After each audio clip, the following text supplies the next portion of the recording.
Right. Well, hi, everyone. Good evening and welcome. My name is Rachel Ray, and I'm the Director of Corporate and Foundation Relations at Bates, and I am your host tonight. I'd also like to introduce Stephanie Navrat, who's in charge of logistics and will be helping field questions and troubleshoot.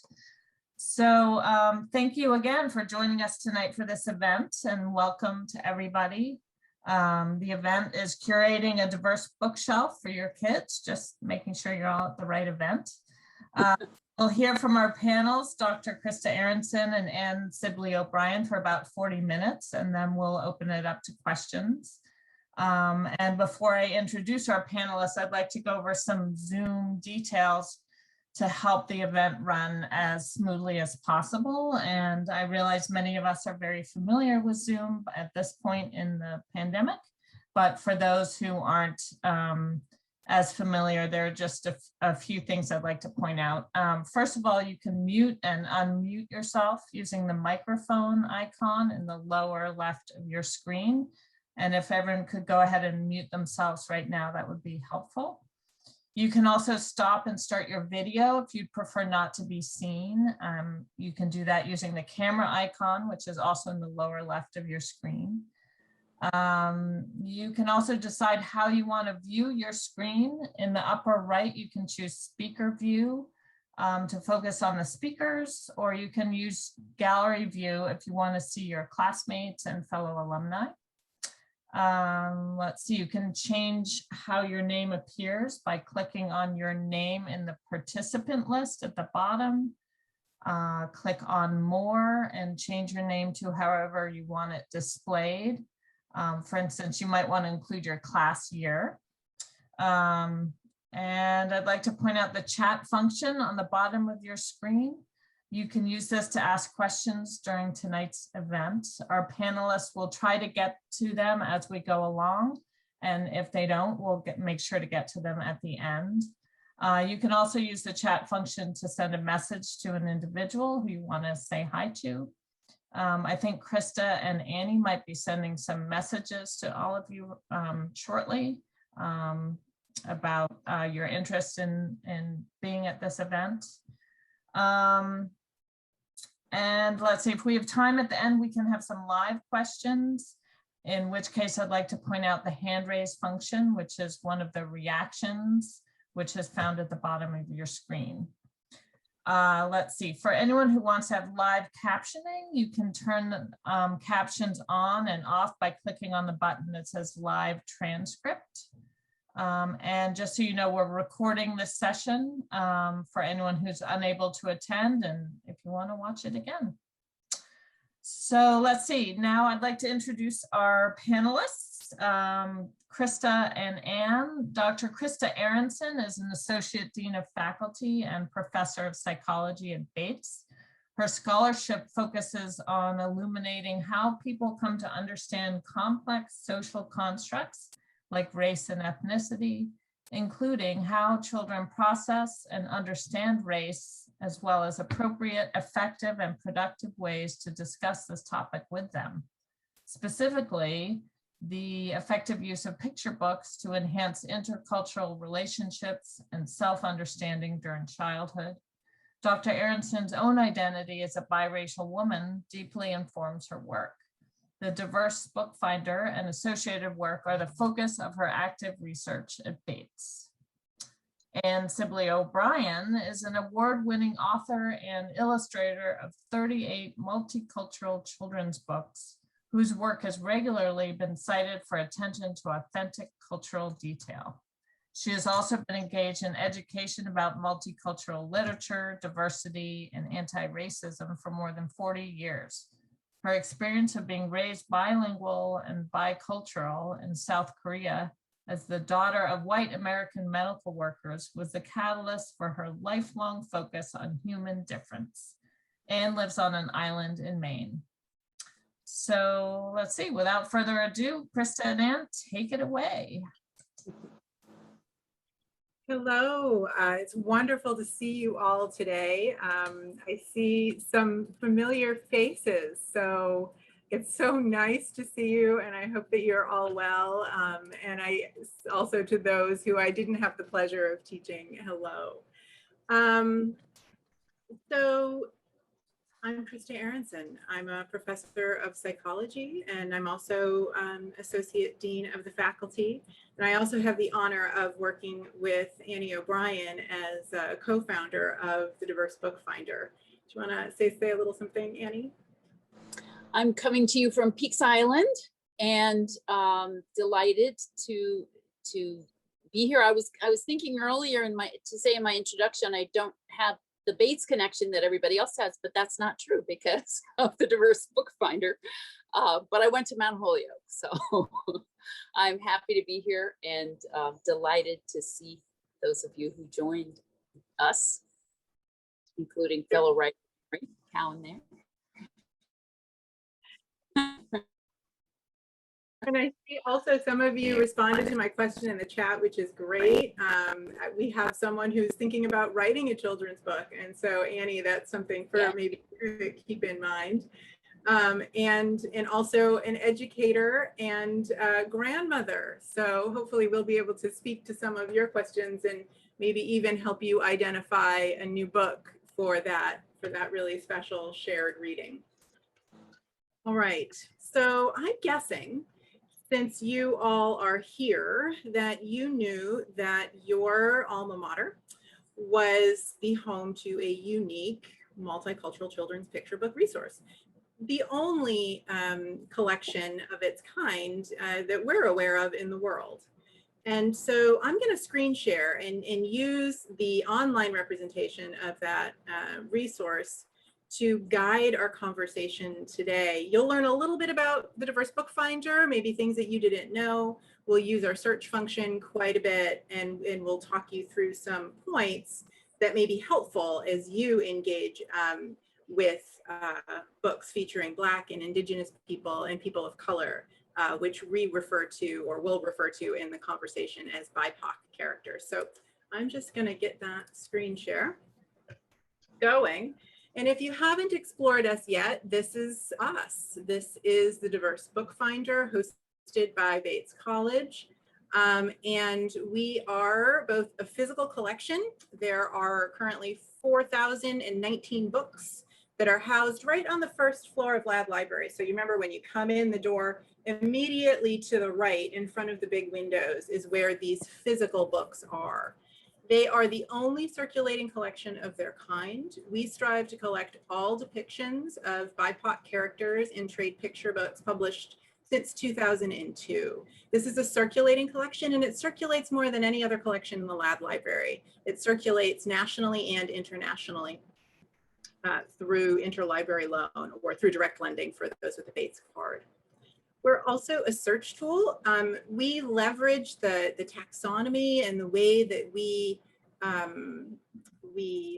called metadata in library science, but the way that we organize or the underlying structures that we see to multicultural picture books, and we share those out live in our search tool, which we'll talk about shortly. And we're also a source of critical data. So we provide real-time data on which characters or characters from which groups are depicted in trade picture books and what messages these stories send. And we'll talk a little bit more about this today as well. Our goal is to enable deeper conversation and change. Okay. So how do we think about building or adding to your BIPOC picture book collection? Annie and I have done a lot of thinking about this, and in collaboration with Andrea Bro, who was the project coordinator for this work for 2 years, we codified that and articulated it in something that we wrote for Embrace Race, and the link will be shared later. But if you're not familiar with Embrace Race, they're a wonderful organization for thinking and talking about topics like diversity with children. And we're going to kind of work through each of those 8 points that we laid out in our conversation today. So when you're thinking about building your collection, we really recommend that you include books in which BIPOC characters are the stars. So I'm going to go to our search tool. And when we're thinking about this, you'll see when you go to our search page that there are a number of filters that you can use when you're looking for books featuring BIPOC characters. One of them has to do with the racial or cultural background. And this is what we call the who is in the book. And we tag the books for the characters' specific racial or cultural background, up to 3 characters per book. And you can search using any of these. You'll see in the parentheses here, there are 720 books in the collection that feature Asian, Pacific Islander, and Asian American characters. And you can click on that and see a list of all of those books. You can also layer on ethnicity. If there is a particular ethnicity that you are searching for, I'm just going to start at the top here. And then, so you can not only, you can see the ethnicity of the characters or specify the ethnicity that you are looking for.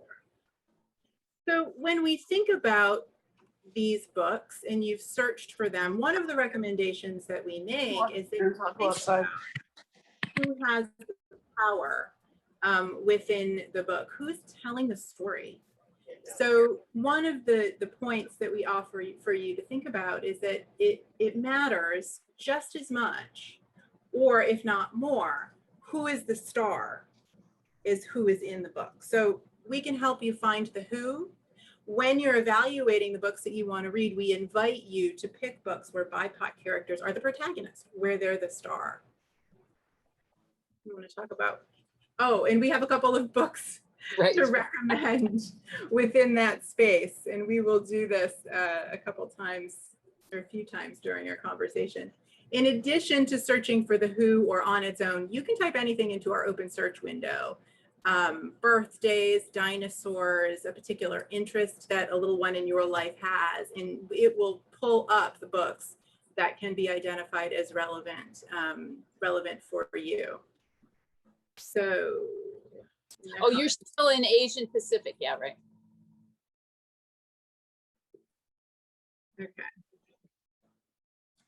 So one of the books, when you think about a star, is a one that I put on the list that we've created for you today, and it's Stop That Yawn.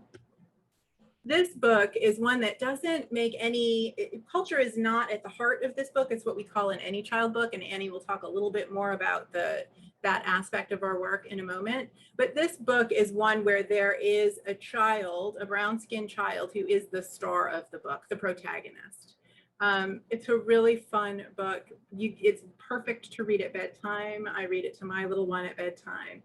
And you cannot all help but yawning while you're reading the book because it's so beautifully written and illustrated. So that's one that we recommend in relation to this particular point. Another one.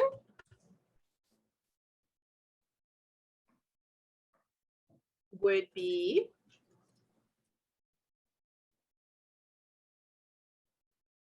Watermelon Madness.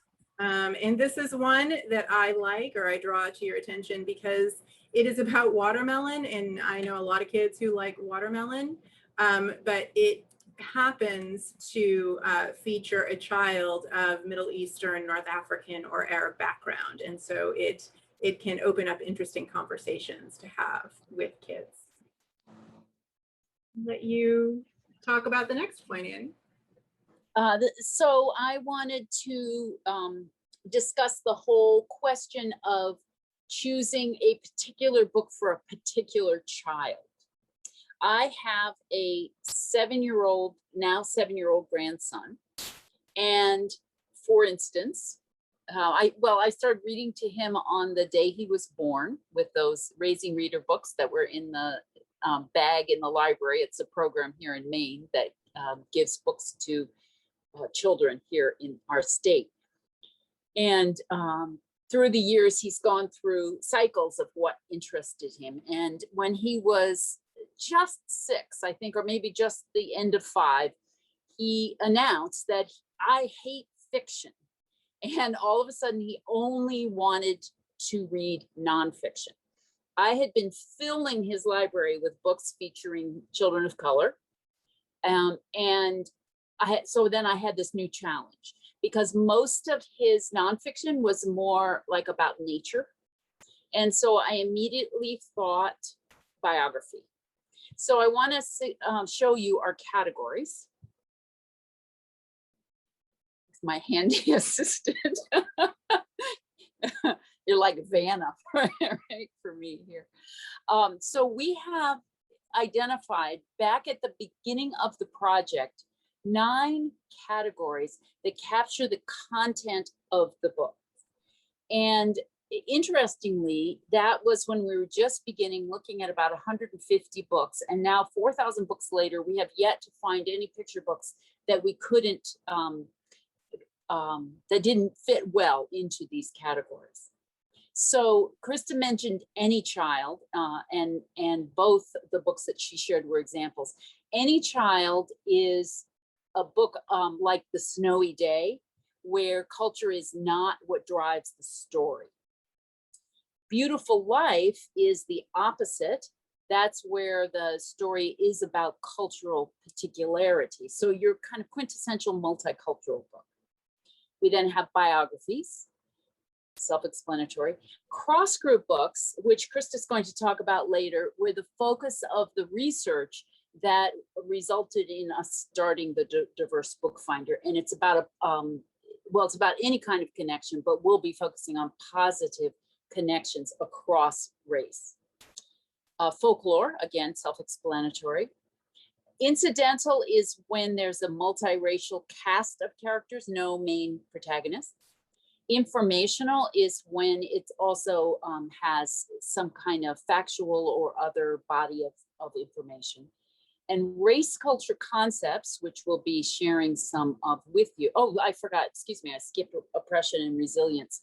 Oppression and Resilience are the books about most commonly civil rights movement or slavery, but includes discrimination based on race, culture, and other groups, including gender discrimination. And then Race Culture Concepts is books that compare or contrast ideas, and we'll be sharing some examples of those to highlight them. So back to Taman. This stage of his only lasted about 4 months, but it gave us a great opportunity. So the first thing I thought was, I'm going to the Diverse BookFinder, and I'm going to look at what's available for biographies. Nonfiction, people of color. And one of the books that I found that has continued to be very popular with him, even though I think it has an H in it, WHO. Yeah, I was just seeing that. Was this biography of the man who invented the super soaker. And Lonnie Johnson is still living. In fact, Taman was watching a STEM video about inventions online a couple of weeks ago, and one of the people featured Lonnie Johnson. It was very exciting. So this book, Whoosh, is a biography, but it's also really fun with, it's got a lot of action, and it's really a story of resilience. My Poppy Has a Motorcycle is not, oh, you know what? This one's not in the collection yet. That's right, it's coming soon. We have some of those too that we wanted to mention. But I'll just say quickly that it's a delightful story of a father and a daughter.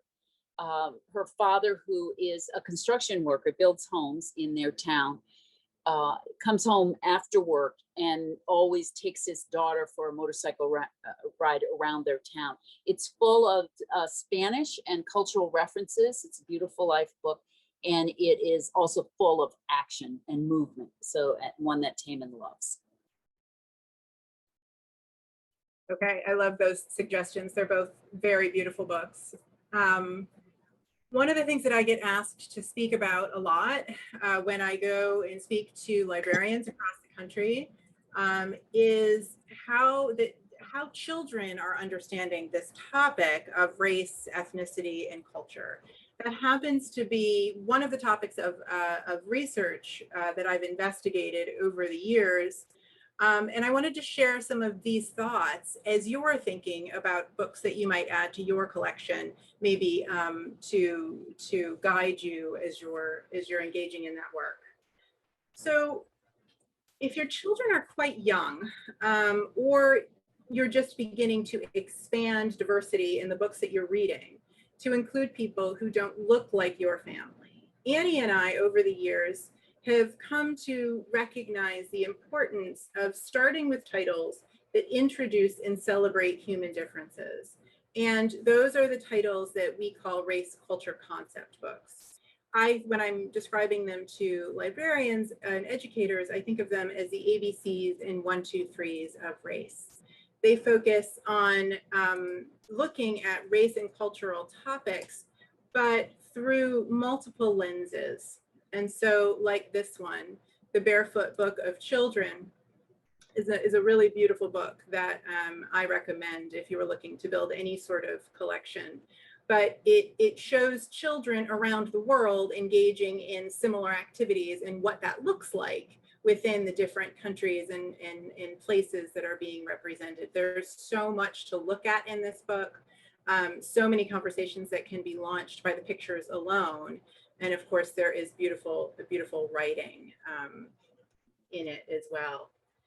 So the reason that we suggest these books is because they, starting with challenging stories that have to do with racism, which is really a lot of what's on the market right now. And when we think about sometimes BIPOC books are the first things that come to mind. We want to think about, particularly with young children, given how they're understanding race. And so I would say, you know, kind of 0 to 7, it's a better place to start with a foundation of curiosity, knowledge, respect for differences, which will make it possible for them later on to understand that the lives of BIPOC people are not only about struggle and challenge. Those conversations about struggle and challenge can come a little bit later with a really strong and solid foundation that can be presented within the concept books. We had one more to recommend here. Oh, and another one that I have loved reading with my little one. And this is younger than Barefoot Book. Barefoot, but yeah, this one I would say,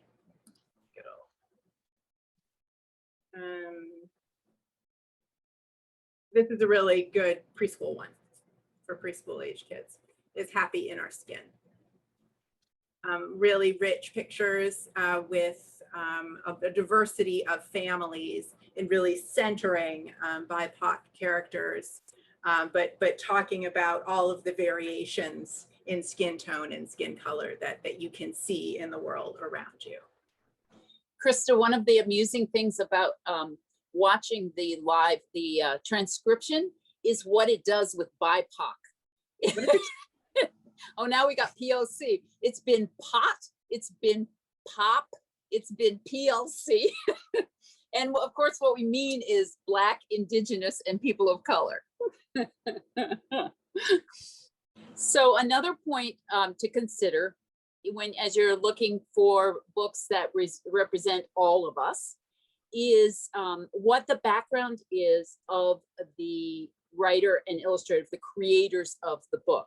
The truth is that still, even as we're seeing some wonderful growth and expansion of the market since we started the Diverse BookFinder, that the majority of books about people of color are still written and illustrated by white authors and illustrators like me. And it is something that we are looking to change, and we really like to encourage when we find gems. And I think the point of it is for really young children is just the delight and depth of what an author or illustrator can bring to the page from their own lived reality. One of my all-time favorite picture books is Where's Harmony? It is it's got a lot of comic book elements in the art. It is gorgeous, And it's also incredibly funny and so Korean. I couldn't believe it when I found it the first time. It's a big favorite in our family. And Krista, actually, this one's brand new, so it just came out. So if you want it, do you want to show just a minute, and I'll hold it up? Is that going to mess things up? Here's the book, We Are Still Here, by Tracy Sorrell. It is the subtitle is Native American Truths Everyone Should Know. It's brand new, and it shares, it's a really interesting construction that has a group of children in a school preparing for a presentation night, Indigenous Peoples Day project. And each one of them presents a topic that's really central to Native life. I saw in the chat that many of you were educators or had been educators, and I highly recommend this. It's an essential book for elementary education, for elementary classrooms. And also, so both of these are so special because of what the author's experience contributes to the book. All right, let me sharing again. Okay. All right. So another thing to think about, or another kernel that we wanted to share, has to do with how Annie and I met and really how this work got started. And that was within the context of cross-group research.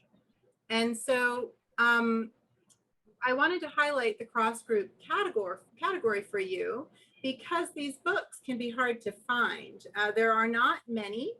And so you might need to look a little bit harder, but it's definitely worth looking for them. And so cross-group books are books that portray relationships between main or secondary characters across racial or cultural difference. They can include books depicting peer group and cross-generational friendships. And the interactions within these books can be positive, negative, or resolving.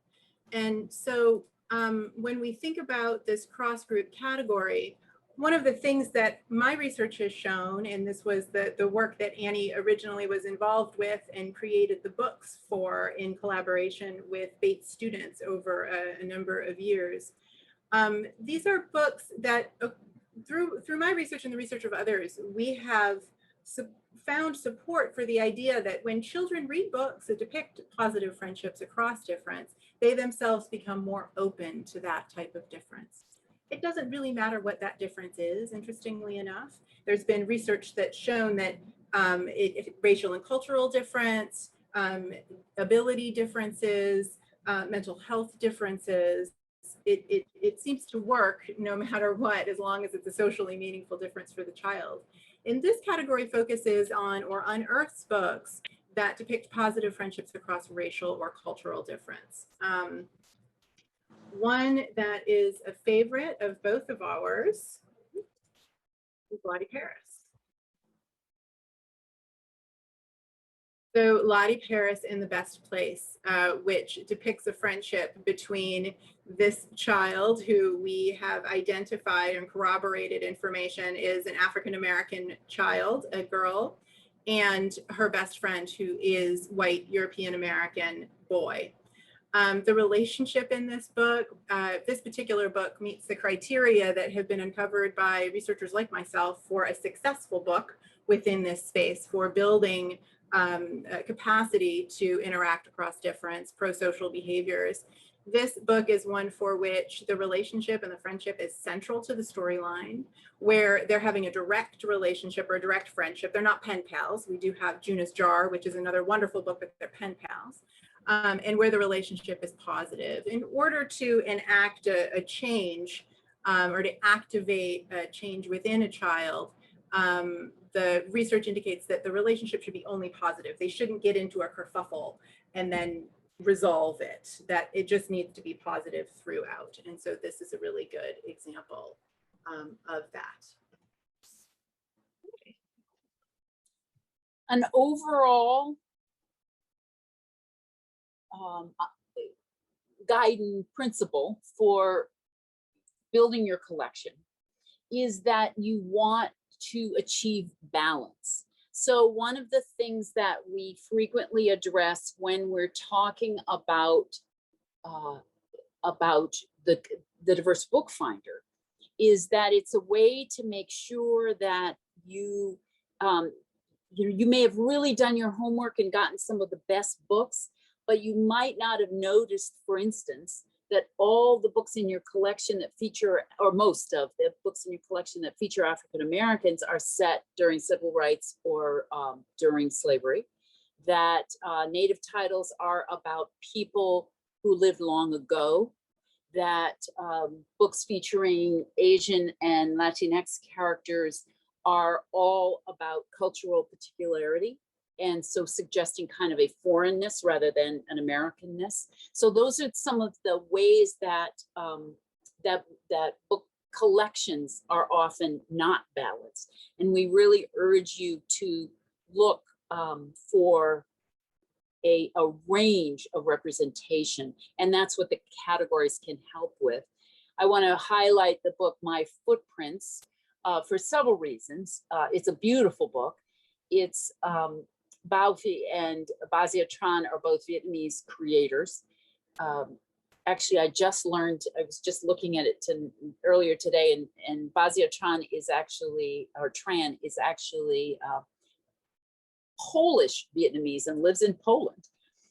But it is a book about oppression in that the main character has been, who's Thuy, has been bullied by children, and she lists some of the reasons in the book for having two moms, for telling her that she should go back where she belongs, and other things that people have teased her about. And the book is wonderfully imaginative as first on her own, she becomes different characters, and then her mothers join in and help her to imagine ways in which she can empower herself and feel really strong and present and proud. And it's a delightful book. So when you think oppression books, they don't all need to be set in a historical time. They can be very contemporary as well.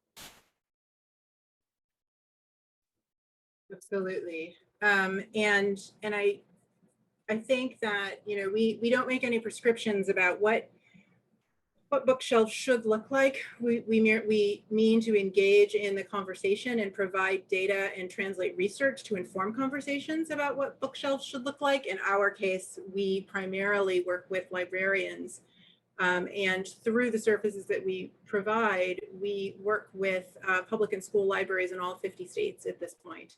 And so when we engage in these conversations, the only guidance that we offer is to think about not only who is in your picture book collections, but how are those characters represented?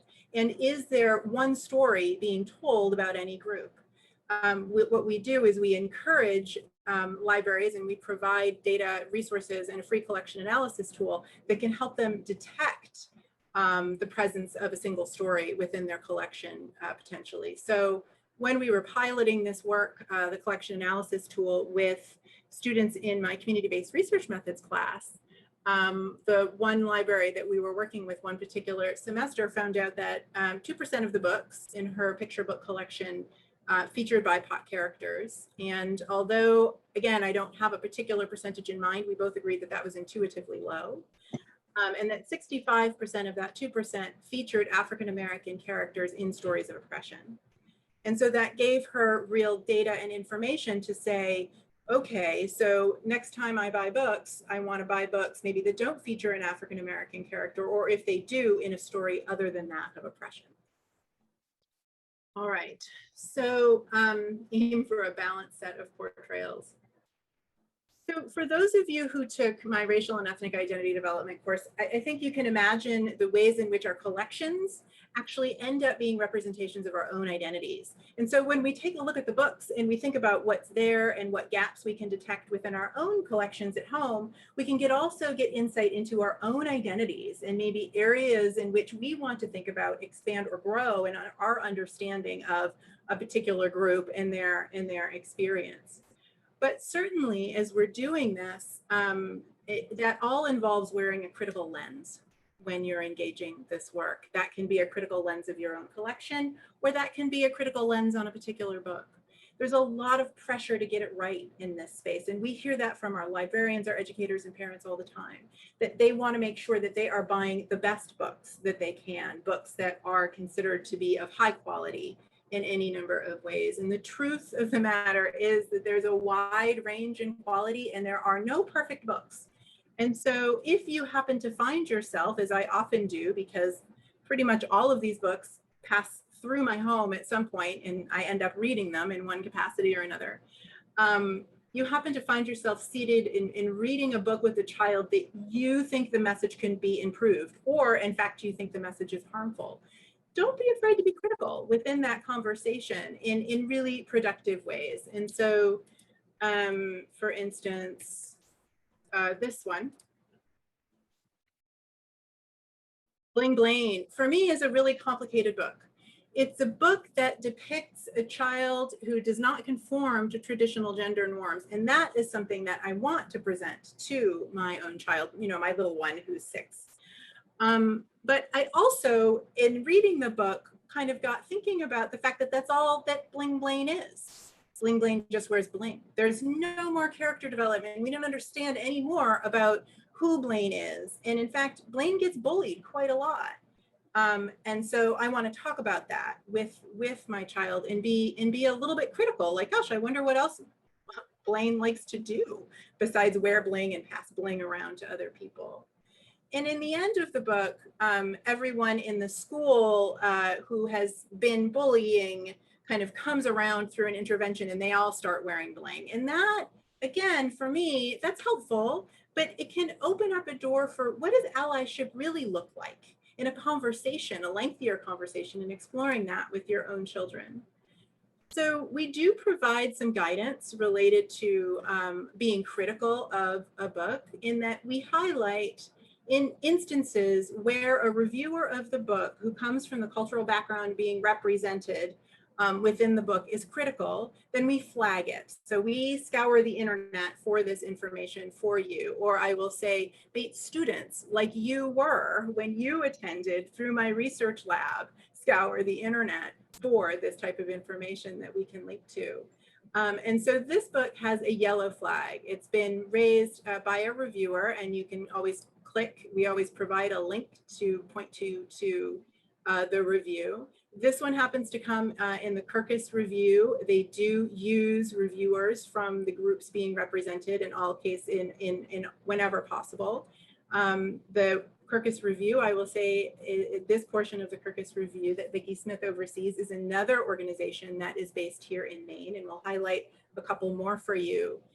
There's a lot happening in children's literature and diverse children's literature right here within our state of Maine. But in this review, those same issues are discussed. So if your book doesn't quite feel right to you and you see a flag, you know, we will provide more information about that. Yellow flag means use with caution. Red flag is that the reviewer does not recommend that you engage it. So when I say use with caution in this case, for me, this is one where you can engage in critical conversations and do not have to feel as though the book needs to be treated as it's perfect in any sort of way, nor that you need to feel bad because you are reading it. It's an opportunity. And our final point is to continue to do your research. And it's a perfect segue from what Krista was talking about, because an absolutely essential thing to understand about the Diverse BookFinder is that as a research collection, it includes every book we can find, published since 2002, available in the United States, featuring every picture book featuring people of color. So that means that we have everything from absolutely stunning books like the ones that we have been sharing this evening, all the way to ones that you wonder why they bothered with it. And so when you find a title in the collection, that's just the beginning. And then you want to go on and find out what other information you can discover to determine whether this is a book you actually want to add to your collection. And if you click on an individual title, we should go a couple pages back because there's a flag. Here. Maybe go to page, yeah. It's a strange, oh my goodness, some winners. There, that looks like a good. So if you click through to the Bates Library catalog and scroll down to the bottom, the reason we jump to a back page, oh, this one's not even in there either. So we need to find it in there, which just may take a moment. But there's a bit of a lag with the cataloging because of COVID, so everything's been kind of slow. You want to try like page 5? Try that Okay, one. great. And when you go to the catalog record, then you can go down to the bottom and you'll find reviews from, in this case, Booklist and Hornbook, and then you can click through and find others. You'll also above that see other books like this, so that are related in some way. So that can also be a really useful feature. But you can continue to find out more and more, you know, as you probably know, going down a rabbit hole. If you find a book on in our catalog that doesn't have this feature yet, that there isn't the Bates information is not there yet, you can always go on Amazon and see if there are the editorial reviews there. We have a resource list that we can recommend to you on our website. Through, well, do you want to start with the research and articles? Sure. People want to. So here are many, some of our own research and published pieces that we've published and articles that have been written about the diverse book finder. And then I think down at the bottom, there are some articles and about that you can read. And again, these will almost always link to other pieces and possibly book lists as well. And then you have on our blog many book lists and articles about books, author interviews, topics that are all related to our collection. There are also up at the top, you'll see our quick lists, which were updated, I believe, last year or 2020, I think. And they're on very popular topics. Like somebody mentioned in the chat that they have a baby. And so there's a baby shower one, there's multiracial families, there's new siblings. So these are places you might find some wonderful books for young ones. You could also just put baby or babies in the search, in the search engine and see what comes up. And you will also find a lot of recommend. So for instance, we just did this piece on racial justice in picture books, countering anti-Blackness for the anniversary of the murder of George Floyd. Not directly addressing it, but picture books that will help you have conversations with children about tough topics like racial justice, or if there's something that the child picked up through the news and you want a way to sort of enter the conversation. Here are some books that can help you do that. So beautiful, beautiful books. There's also one about Asian girls that we created in response to the recent hate crimes and the anti-Asian sentiment that came up during COVID. And so because so much of this was aimed at Asian women, we wanted to feature stories that celebrated Asian girls as a counter to that. And you'll often also find background information and some discussion of topics. And then when we compile blog post.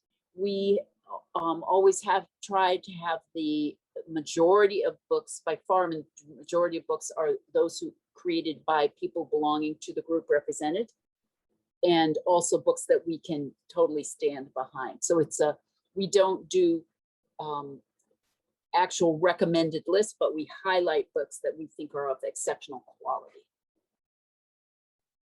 And then we share with you a few other resources on our on the PDF that's available on the Bates website, including I'm Your Neighbor Books and Embrace Race. I'm Your Neighbor Books is sort of in the family with us. It's an online database of books featuring new arrival Americans, some set in other countries, but most of them set here.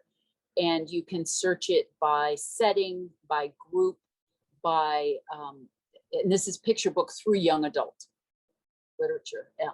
And then you can find out about the Welcoming Library. It's an extraordinary resource. And then, as Krista mentioned at the beginning, let's talk about Beautiful Blackbird. Just one more resource for you to consider. The Beautiful Blackbird Children's Book Festival is a festival that we co-sponsored with I'm Your Neighbor Books and the Indigo Arts Alliance, both based here in Maine. And within this festival, we took the opportunity to highlight, as you can see, if you recognize the title and art of Ashley Bryan, who lives here in Maine, children's picture book artist and author, in addition to visual artist overall. If you haven't had an opportunity to visit his recently gifted collection to the Bates Museum, I encourage you to do so. His work is amazing, and I'm honored that it is housed right at Bates. And through this festival, we created a number of, this festival was meant to be in person and on the East End, and we thought we would have about 500 families. Instead, we had to pivot to online, and we took all of our ideas and put them into an online format that includes videos, including one by me about why Black books matter, wonderful video of Ashley Bryan and Danielle Minter, another Maine-based author and visual artist Black here in Maine, as well as read-alouds and art activities that families could engage with around the world. We were thinking 500 families. We had 100,000 participants from largely the United States, but also internationally. And we didn't recently decide this, we decided immediately that we were all in for another year. And so this will run, like last year, it will run through the month of August, providing content to families during the summer. We also, through gifts, have the ability to donate. Last year, we donated 2,000 physical books to children living in Lewiston, Auburn, and Portland public housing, so that they could also have access to 2 physical books per child and all of the activities, all of the materials, art materials they would need to create the art projects at home that were depicted in the videos. And that we will do all of that again with fewer books this time, but still as rich content in the month of August. So keep an eye on this website, because there will be more content that you can enjoy. And I think that's it, Annie, right? You want to just really quickly show the Embrace Race? This is another group that we are fortunate enough to work with fairly regularly. And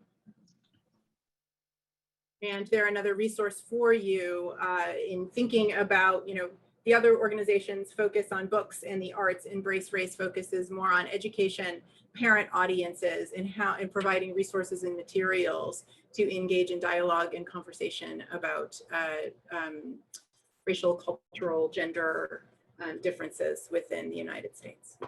And very often or regularly, they also turn to books. So you will find more information about books. And now we have about 10 minutes for Q&A. Yeah, thank you, Anne, and thank you, Krista. That was just amazing. I know I've worked with Krista before on this before, but I've just learned so much tonight. So if you all want to either raise your hand, I guess we could go to the gallery view, or drop your question in the chat. That would be great, and we can ask some questions.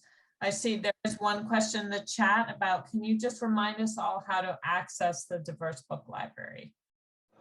The physical books, sure. I'll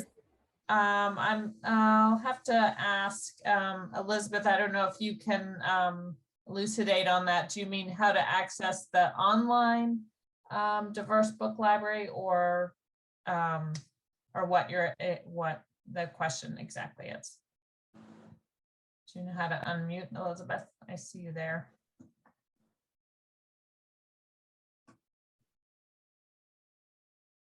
I think I just want to be able to send the information to my daughter, who's a Bates alum like me and a 5th grade teacher. And I think someone answered it.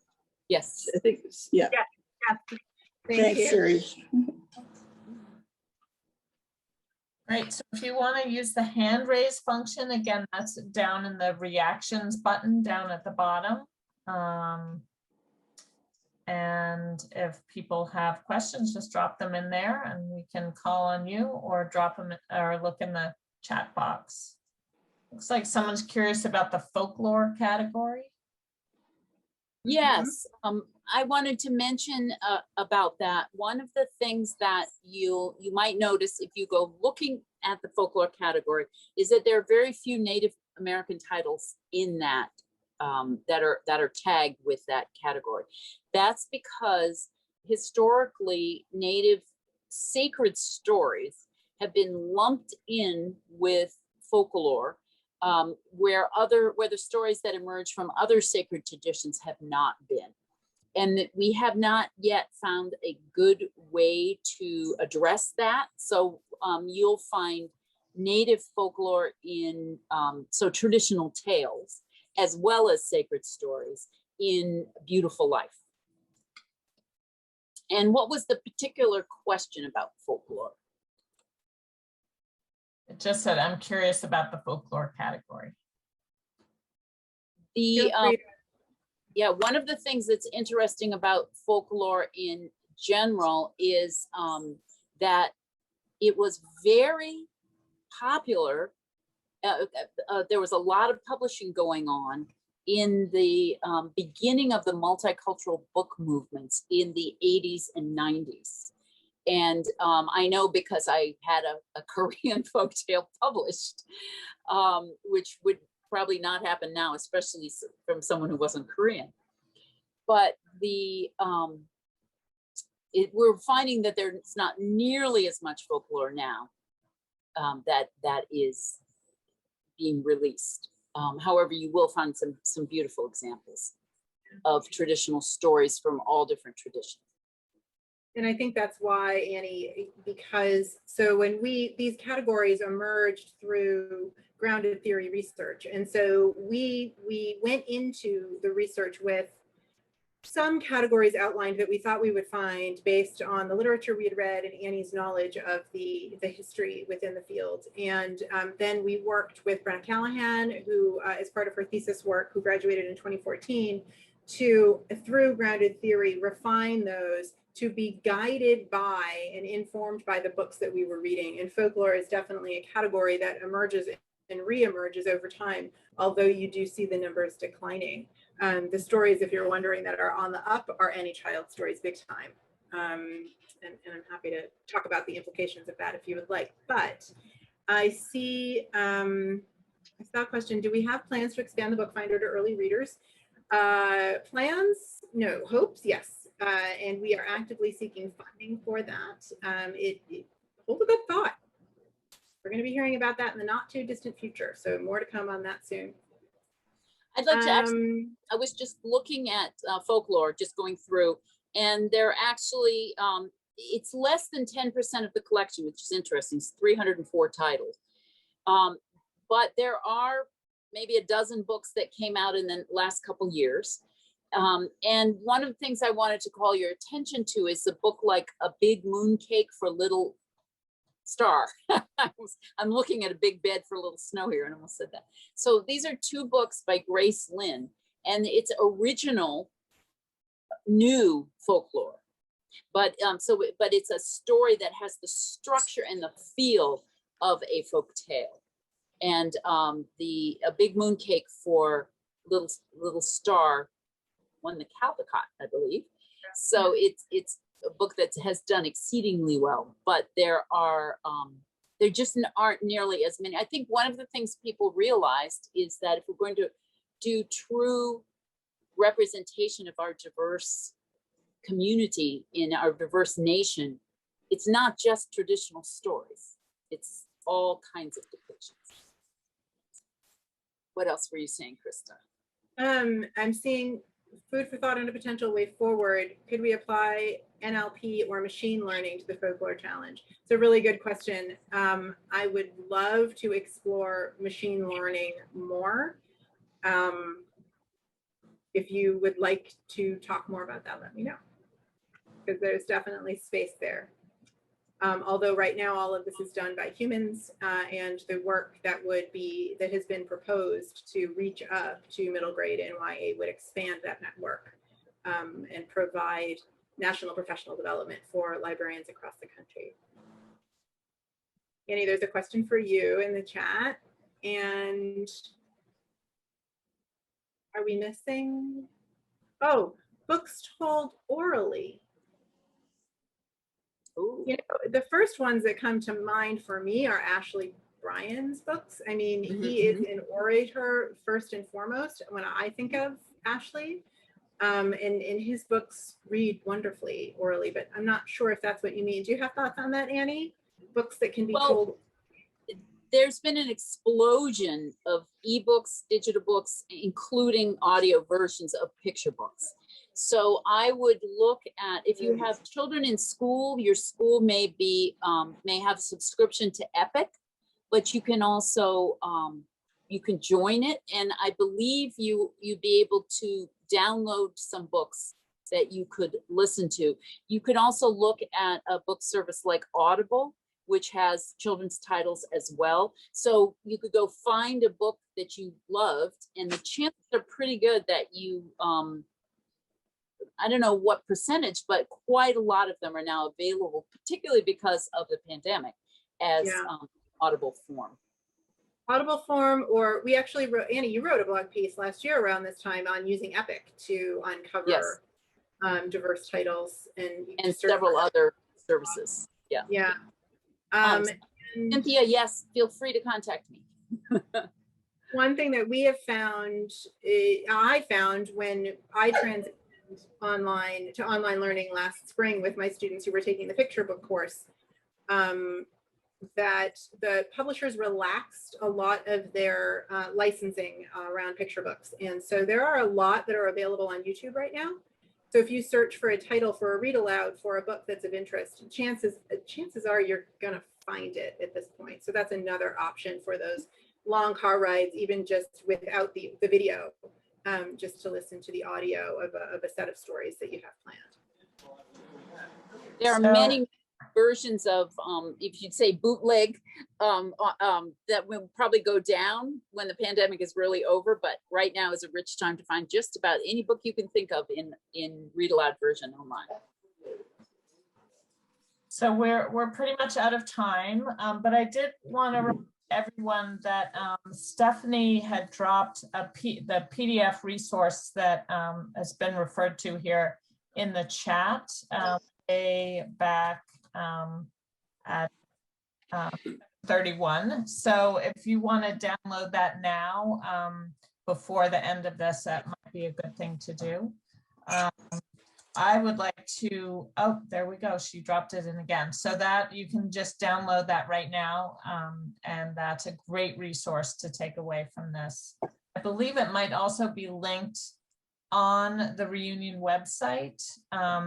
There's, if you go to this event on the reunion website, there'll be a link to that. But anyway, I know that everyone has a lot going on, and our event has ended. I would like to thank Krista and Annie so much for this. It's just been wonderful. I'd also like to thank all of you for joining this event tonight, and make sure to spend lots of time on the reunion website and connect with your friends and classmates and people you may meet through these events where you're networking. So thank you so much, and have a good night and enjoy your virtual reunion. Thank you all for joining us. It's been a pleasure. Enjoy the rest of the reunion. It was really a great session. Thank you so much. It was a great way to kick off reunion. Great. Thank you very much. It was great. Bye, Mary. Bye-bye.